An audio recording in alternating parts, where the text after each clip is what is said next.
Hi everyone, happy International Yoga Day. Today we are celebrating a beautiful day of yoga. It's more about spreading the right awareness about yoga, and that's what we are going to be doing today. My name is Amrosia Sayad. I am head nutritionist at Blue Catino Holistic Healing System, and today I will be talking about certain do's and don'ts about yoga, asanas, and pranayams. I'm sure most of you may be aware about what I'll be talking forward, but just reiterating those basic things one more time. And if you're not doing it, you can start doing it from now on. So let's start with the first point that I want to talk about is the body, mind, and soul connect. Remember, when you do yoga, when you do an asana, you will reap physical benefit in terms of improving your metabolic rate, your physical flexibility, your detoxification, your skin quality. You are going to reap those physical benefit. But if you're mentally not connected, you will not yield mental and spiritual benefit towards it. Do not do yoga like an exercise. Remember, yoga is much more than that. It's much more than just physical activity.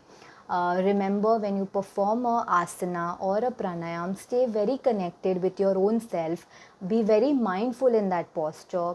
When you perform a certain pose or certain asana, wherever you're feeling the stretch while doing that asana, feel that stretch. That's all about being more mindful in that state.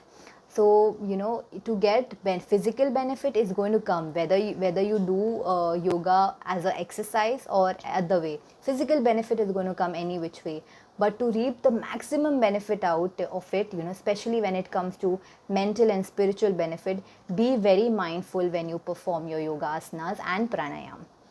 The second thing I want to talk about is performing your yoga asanas on empty stomach is very important, because the moment you perform your yoga asanas, your circulation is directed towards your muscle. It is focused more on detoxification. It is directed towards your lungs. The body is very much active in terms of cleansing your entire system, and in that process, if you eat something immediately, it will be the whole circulation which was now detoxifying your system will be redirected to your digestive system. And if you eat something and perform your yoga asana, then performance of the asanas will get affected.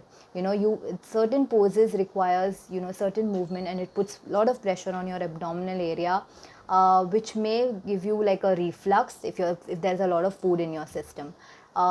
More so over, even when you do pranayam and when you do meditation, you'll be able to concentrate better, you'll be able to focus better if your stomach is empty.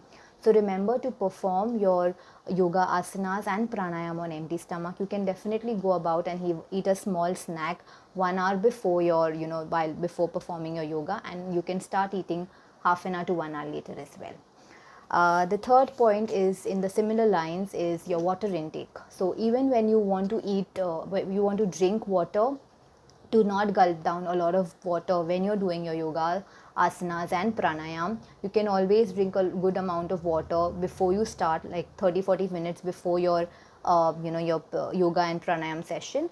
And similarly, after your session is over, you can wait for half an hour and then go about with drinking good amount of water. If you feel really thirsty while performing the yoga and pranayam, you can take few sips, but do not gulp a lot of air inside, so a lot of water inside your system, because it is going to interfere with your performance. Similar to food, you when you perform a certain pose, if it puts a lot of pressure on your abdominal area, it will give you a discomfort, and that's what we don't want.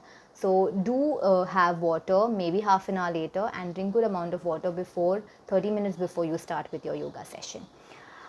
This next point I want to talk about is about the space that you're doing it, the mat that you're doing it. Make sure you're using a good quality mat. You can even use a thick bed sheet and a thick towel where you perform your yoga asanas and pranayam.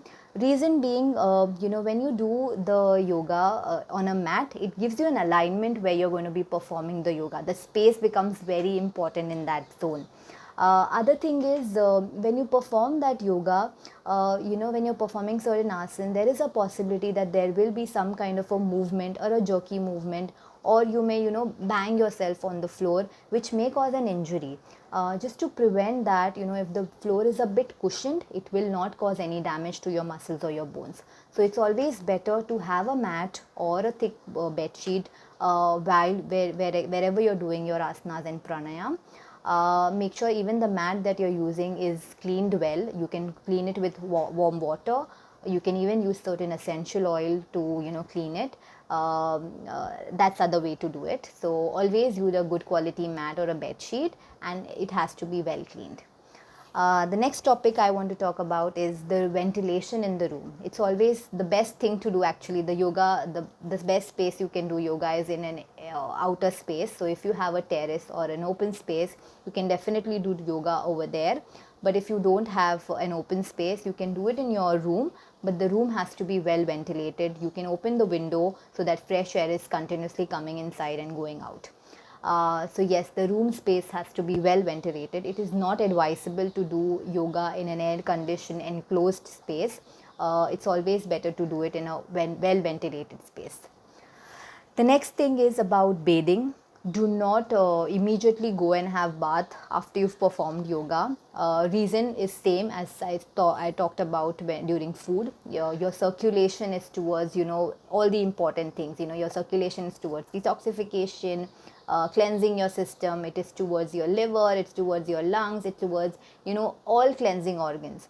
But at that time, if you directly go and have bath, the circulation is going to run through your extremities, and it's going to interfere with the entire detoxification process which is happening because of yoga.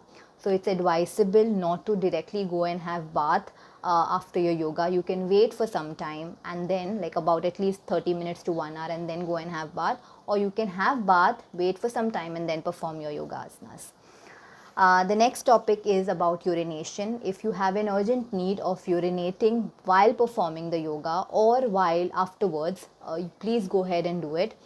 Because most of the time while you're performing yoga and pranayam, your body will direct a lot of toxins towards your bladder to be excreted out. And if you feel the urgent need of urinating during that process or later on, you can definitely go. It's a good thing to urinate after your yoga session, because a lot of toxins will come out from your system. The next topic I want to talk about, actually these are the 3 points which I want to cover, is the flow.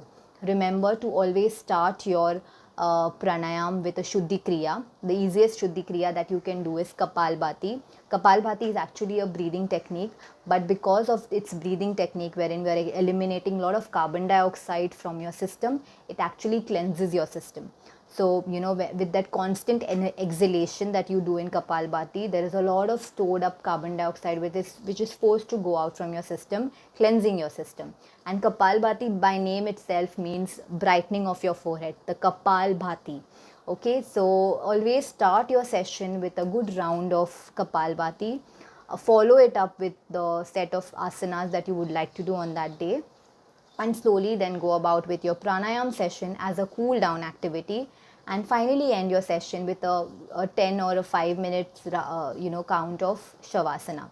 Shavasana is a dead body pose or a corpse pose where you're lying straight on your back, your arms are slightly apart, your legs are slightly apart, and you scan your whole body. You scan your body from your toes towards your heart and all the way up. The reason we do that is because it works as a very good cool down activity. As I told you, you have to be connected to your body while doing asanas. You also have to be connected to your body afterwards. While you're performing the asanas, while you're doing the yoga, pranayam and everything, a lot of circulation increases, your heartbeat increases. Now you want to cool down your system, you want to get your metabolic rate to normal, you want your blood pressure to go normal, and shavasana is the best thing that you can do at that point. So when you're lying down in that shavasana, feel the stretch that has happened throughout your yoga session, feel the breath that has gone up because of certain asanas that you've done. If you've done your pranayam, there is vibration which is created when you do Brahmari, feel that vibration inside you when you do Shavasana. So a lot of scanning has to be done when you lie down on in Shavasana position, and just to rest it out. It's a very good asanas. Many people enjoy it after the session is over. So even if you do like a 5 minutes or a 10-minute session of yoga, it can be ended with 2 minutes or 3 minutes of Shavasana session. So that's all from my end. These are the basic rules which we all need to follow. Remember, yoga is not just for someone who's very young or who's very old, or someone who can do a certain pose, who are very flexible. It is for everyone. Anyone and everyone can do yoga and reap the most benefit out of it. You don't have to be perfect in any posture. You can do the posture in a customized way, the way it suits you, and that's about it. Remember to be connected while you perform the asanas, and it's a slow learning. You will evolve while you start performing yoga.